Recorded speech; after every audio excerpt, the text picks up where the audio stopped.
కరెక్ట్‌గా టోటల్‌గా హైదరాబాద్ అనేది ఒక మెడికల్ హబ్ టోటల్‌గా. చాలా వరకు హాస్పిటల్స్ చూసుకుంటే మల్టీ స్పెషాలిటీ హాస్పిటల్సే మనకు కనిపిస్తాయి ఎక్కడ చూసినా. అటువంటిది సిటీ న్యూరో సెంటర్ ఒక సింగిల్ స్పెషాలిటీ ఆసుపత్రిగా అంటే అది నిజంగా ఒక సాహసం అని చెప్పాలి. ఎందుకంటే చాలా వరకు మల్టీ స్పెషాలిటీ నడుస్తున్న రోజుల్లోన తీసుకురావడం. ఎలా జరిగిందండి? ఆ ప్రారంభం ఎలా జరిగింది? ఆహ్, మీకు ముందు చెప్తున్నట్లుగా మేము కేర్ హాస్పిటల్‌లో మేమందరం యాస్ ఎ టీమ్ ఆఫ్ డాక్టర్స్‌గా న్యూరాలజీలోను, న్యూరో సర్జరీలో వర్క్ చేస్తున్నప్పుడు, మాకు అట్‌లీస్ట్ ఒక న్యూరో బేస్డ్ హాస్పిటల్ స్టార్ట్ చేయాలన్న ఐడియా అప్పుడే వచ్చింది.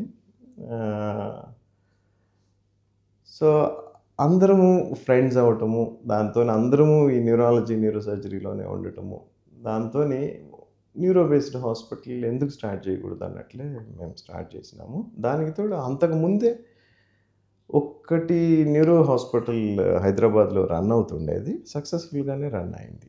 సో, అది కూడా ఒక స్టిమ్యులేషన్ అయ్యుండవచ్చు.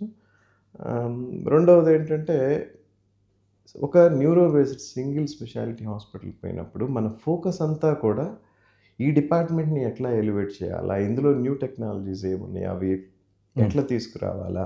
పేషెంట్‌కి బెస్ట్ న్యూరో కేర్ ఎట్లా ఇవ్వాలా? అన్నది మనము ఒక స్పెషాలిటీ మీద ఫోకస్ ఉన్నప్పుడు మనకి అది సాధ్యమవుతాది. అదే మల్టీ స్పెషాలిటీ హాస్పిటల్‌లో మెజారిటీ ఆఫ్ ద టైమ్స్ ఏమైతదంటే ఎవరైతే ప్రమోటర్స్ ఉన్నారో, లేకపోతే లీడ్ డాక్టర్స్ ఉన్నారో, వాళ్ళ విజన్‌కి తగ్గట్టు ఆ డిపార్ట్‌మెంట్ మీద ఎక్కువ ఎక్స్‌పెండిచర్ నడుస్తూ ఉంటది.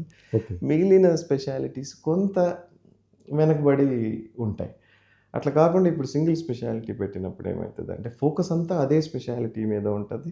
ఆ స్పెషాలిటీస్‌లో వరల్డ్ వైడ్ అడ్వాన్సెస్ ఏమున్నాయి అవన్నీ తెచ్చుకోవటం, అవి పేషెంట్‌కి ఆ బెనిఫిట్ పాస్ ఆన్ చేయటం జరుగుతది కాబట్టి, ఇంక అదే లైన్‌లో వెళ్ళాలని అనుకున్నాం.